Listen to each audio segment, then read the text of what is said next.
Today, we are in talk 3 of this series, Rhythms of Grace. The Lord that acts. Brothers and sisters, today I'd like to preach a powerful message. Be God's love. Let me do something different in this talk. Up front, I'll already tell you the 4 important instructions we'll cover today. Number 1, make the right list. Number 2, consult the source. Number 3, look at the mirror. And number 4, sit on his chair.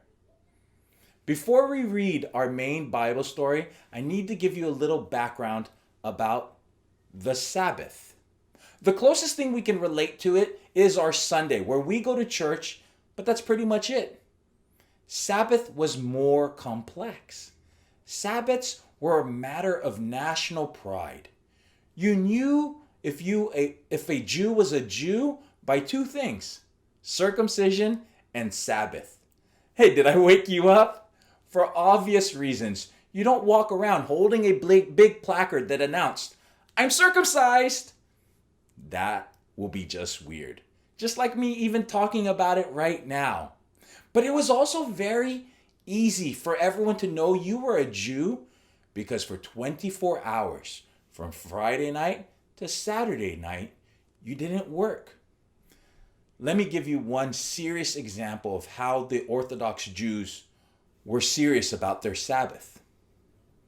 In 1 Maccabees, the armies of the enemies attacked Israel on Sabbath because they knew that the Jews refused to fight on their sacred day. And so they were slaughtered.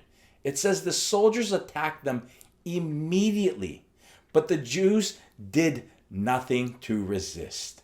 They did not even throw stones or block the entrances to the caves where they were hiding. So the enemy attacked them on the Sabbath and killed the men, their wives, their children, and their livestock.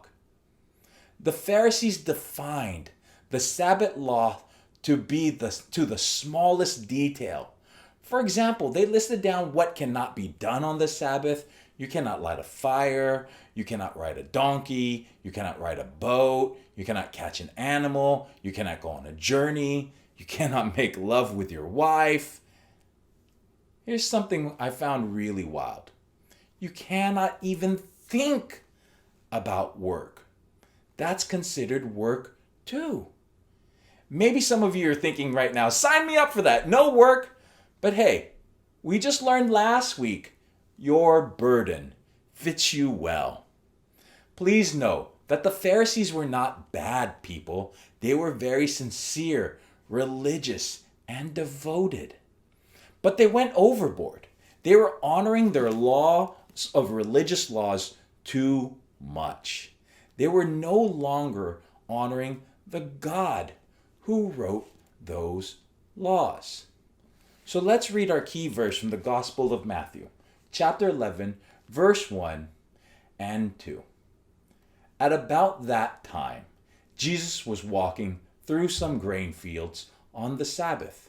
His disciples were hungry, so they began breaking off some heads of grain and eating them. But some Pharisees saw them do it and protested. "Look, your disciples are breaking the law by harvesting grain on the Sabbath." And if we can imagine the Pharisees, this breaking of the laws angered them so much. Notice how the story details the specific actions the disciples did. Imagine this. A cop flagging you down because you were speeding. But after inspecting your car, he gives you 4 tickets. 1 for speeding, the 2nd for changing lanes when you shouldn't have, the 3rd for your broken headlights, and the 4th for your expired driver's license. That's what's happening here in this story. The religious police checked out the disciples and saw 4 violations. Number 1, by plucking the corn, they were harvesting. That's not allowed. Number 2, by rubbing it in their hands, they were threshing. Not allowed. By separating the grain from the chaff, They were winnowing, not allowed. And number 4, they were preparing a meal.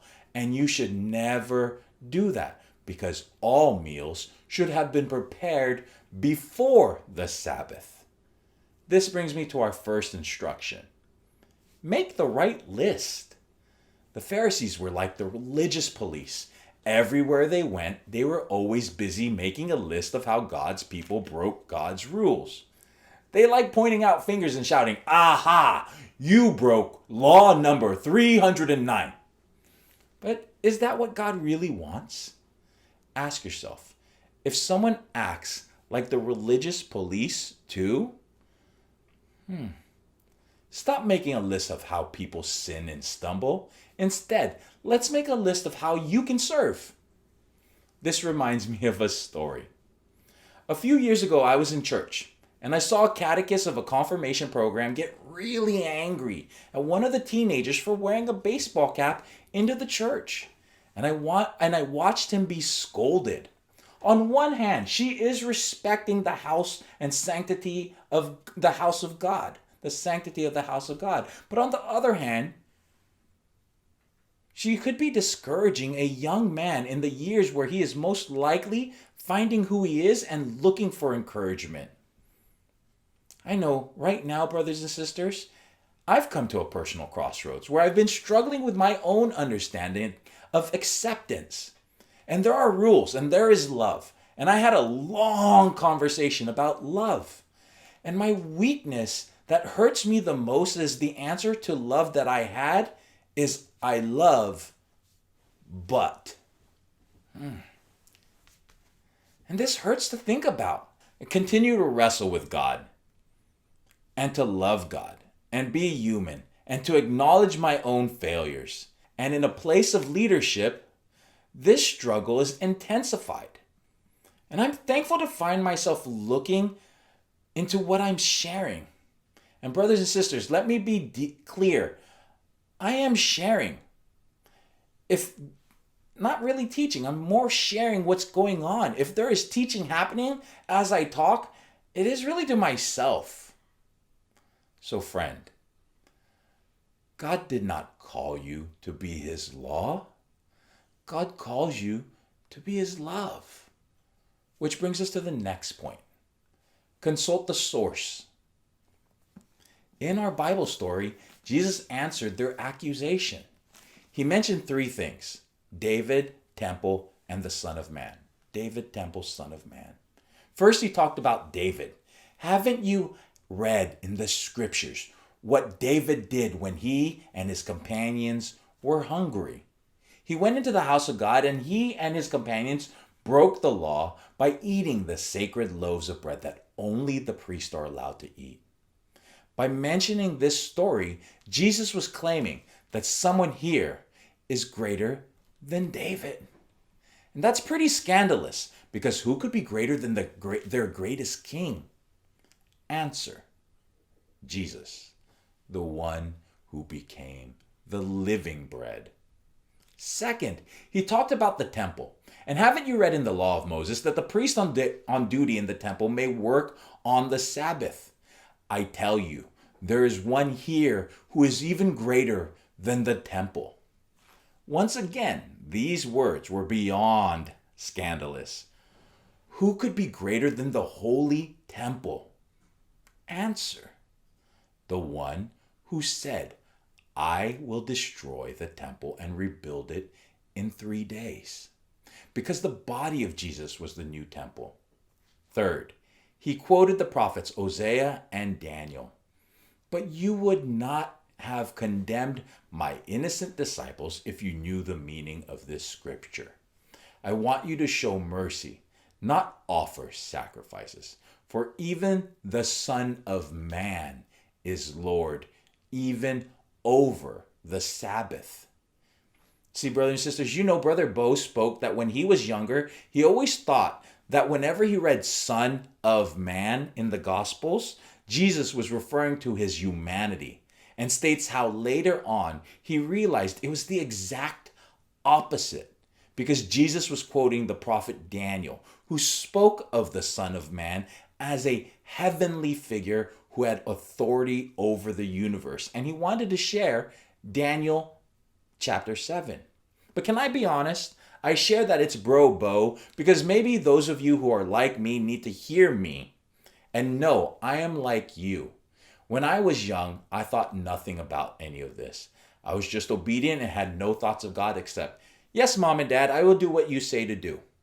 And then there was a time I rebelled and I said, not that I will not do what you say to do.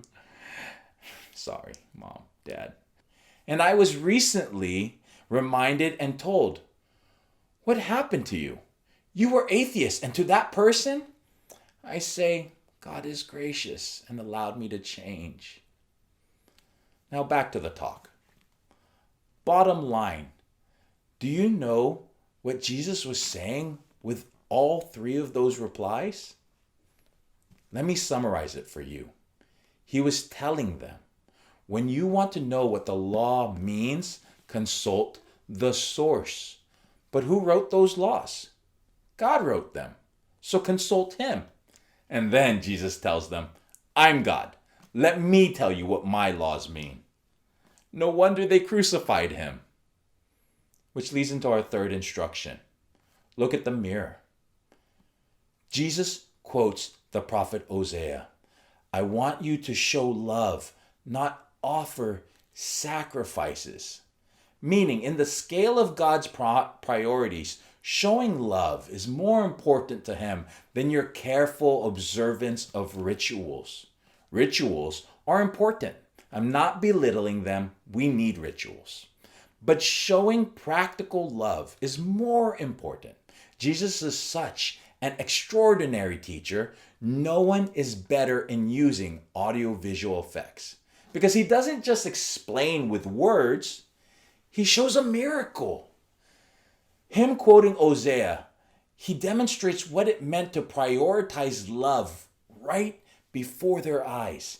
He sees this guy with a deformed hand, and the Pharisees want Jesus to heal the man so that they can charge him for working on the Sabbath. Jesus says, if you had a sheep that fell into the well on Sabbath, wouldn't you work to pull it out?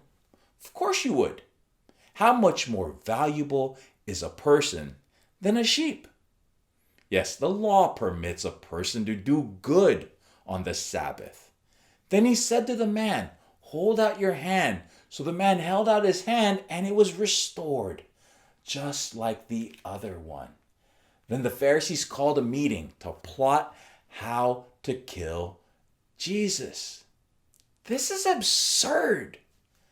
Jesus loved, served, and healed someone, and they wanted to kill him? Here's why the Pharisees were not worshiping God. They were worshiping his laws. In the same way we can make the same mistake, we can worship our religion, our church, our ministries, our leadership roles. How do you know if you're worshiping God? Are we becoming like God that we worship? I'm talking to me. Bro John, tell me more is what you're saying, right? Yeah, that's me asking. Me. To know who you're worshiping, look at the mirror. Ask yourself, who am I becoming? And ask, who is God? John described God in one word. God is love. If we are to really worship this God called love, we must become God's love. Thank you, Brother John. Now, friends, through the years, I've been trying to understand what God is asking me to do. What is my mission? The Bible has a lot of instructions and commandments, but the book of Matthew summarized it and brought it down to two commandments, as mentioned in chapter 22, 37 to 39. The first is, love the Lord your God with all your heart and with all your soul and with all your mind. And the second is, love your neighbor as yourself. Now, if we really look into these, the two commandments are actually intertwined. And as I look at it more intently, I am amazed that it further boils down to the main message of our talk today: be God's love. Now, why do I say that? Brothers and sisters, we can never really, truly love our neighbor until we understand who God really is, that God is love. And if we really want to worship God with all our heart and with all our soul and with all our mind, then we should be God's love to our neighbor. But what does it mean to be God's love? Now, let me give you an analogy. We said earlier that God is love. God is the source of limitless and boundless love. Now, just as the sun in our solar system, is the source of immense life-giving light, so is God the source of this immense, unimaginable, life-saving, and life-changing love. And as we experience glimpses of this great love in our lives, as we are touched by even just a minuscule glimmer of ray of this powerful love, we experience His mercy, His forgiveness, His unconditional love. And as we experience this, we can share it to others in small ways, like a mirror reflecting His light of love to others. Imagine if all of us will be doing this. Imagine this, brothers and sisters. Imagine if all of us will be like mirrors reflecting His love, doing acts of kindness and compassion, even though how small. Then our family, our community, will be a much, much brighter place. It will be drenched and illuminated with God's love. Now try simple acts of kindness in your home. Try to be more understanding to your husband or wife. Stop acting to be perfect. Don't inflame the bickering. Protect that relationship. Or try to be more patient with your son or daughter. Try not to be so hard on him or her. Or try to talk to that person in your family you've been avoiding for so long. Or visit or call your mother or father whom you have not seen or talked to for some time. You just don't know how they've been longing to see you or hear from you. Now, brothers and sisters, this, I believe, is my mission. This, I believe, is our mission as Christians, to be God's love to others. Now, before we go on, I would like to answer this one big question about Sabbath. What does Sabbath really mean? Now, in order to answer that question, let's go back to the story of Genesis, since that's where it all started. In chapter 2, verse 2, it says, "On the seventh day, God had finished His work of creation, so He rested from all His work." Dear friends, in one sense, Eden began on the seventh day. Now, Eden was a garden. And those of you who love the garden, you know that gardens require a lot of work. It's a labor of love.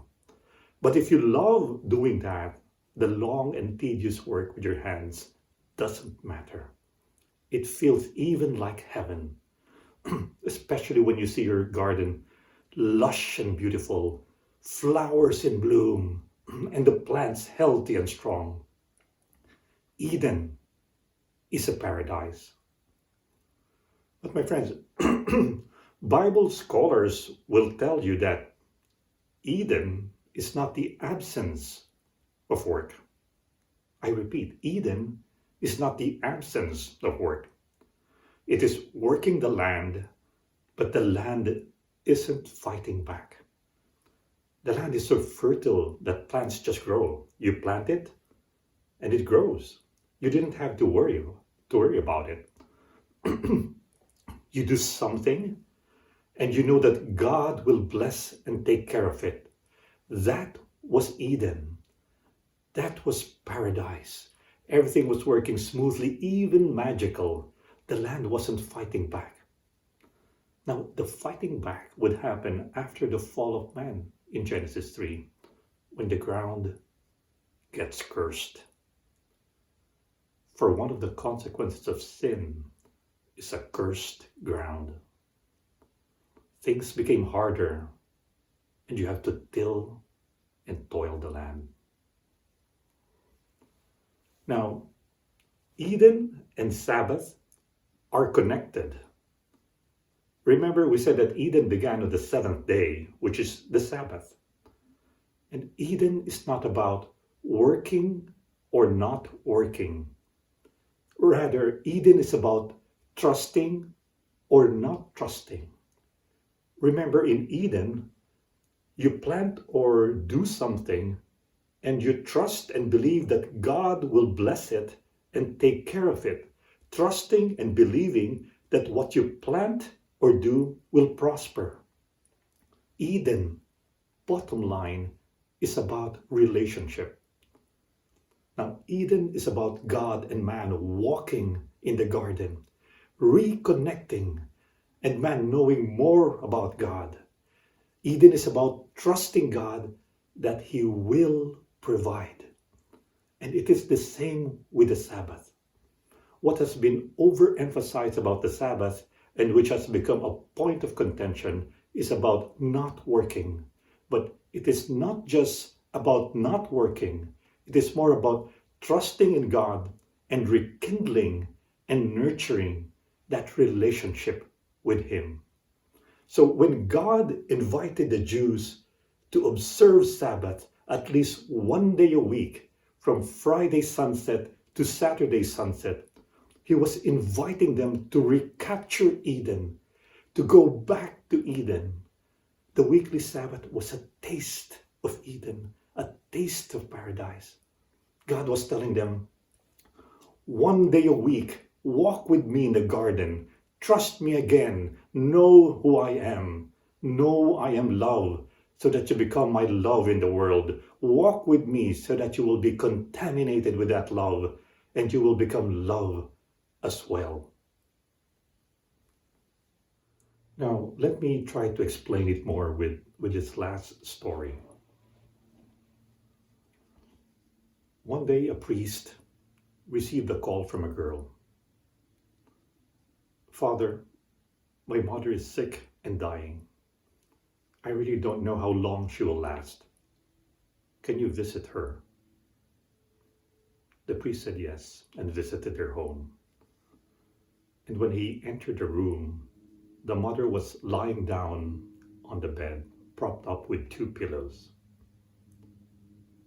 He also saw an empty chair right beside the bed, and he figured she was expecting him. So he went over to sit on it. The woman smiled at the priest and whispered, Father, thank you for coming. I don't want my daughter to hear me tell you this, but you're sitting where Jesus is sitting. But I don't think he'll mind. The priest was surprised by her words. He asked, What do you mean? She said, I've never been a religious woman. All my life, I rarely went to church. But now that I got sick, I wanted to pray, but I didn't know how. When I asked a good friend how to talk to God, she told me, put an empty chair in front of you and picture Jesus sitting on that chair and just have a heart-to-heart conversation with him. So I started doing that, and that's how I pray to him, and it's so beautiful. I really feel so close to him now. I've never told my daughter about how I pray, or she'll think I'm crazy. The priest was deeply touched by her story. That day he gave her the whole deal. He anointed her with oil, heard her confession, and gave her communion. The next day he received a phone call from the daughter. "Father, thank you for visiting my mom yesterday," she said. "Last night, she passed away." The priest said, "I'm so sorry to hear this." "Oh, Father, no. I know she was so happy. She had this beautiful smile when she passed away." She paused and said, "But Father, I'd like to ask something. There was something strange in the way she died." And the priest said, "Huh?" "She didn't die lying down on bed. When I entered her room, her head was resting on the empty chair." The priest paused and said, "I wish all of us would die that way." My dear friends, can I share something with you to close this talk? I hear a lot of people say, "My goal is to go to heaven." You know what? That's a great goal, but it's not the greatest goal. I'm sorry, but it's not the goal Jesus has for you.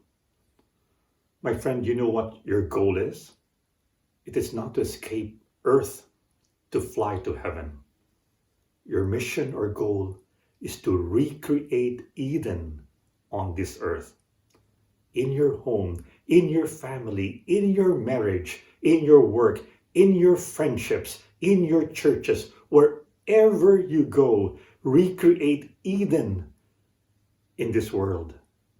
Be His love. And how? Here's the fourth instruction. Sit in His chair. Be like the priest. Sit on His chair and let people see Jesus in you, or let people see a glimpse of his love in you. My dear friends, you will not be able to be like the priest in the sense that you will not be able to give anointing of the oil as a sacrament, but you can anoint people with kindness. You cannot give people the Eucharist, but you can break your life for others and feed those who are hungry for love. Hungry not for food, but hungry for someone to listen to them, pay attention to them, and spend some time with them. You cannot absolve people of their sins, but you can forgive them with God's forgiveness. Your mission is to be God's love. Let's pray for each other so that we will be able to fulfill this big calling, this big mission in our lives.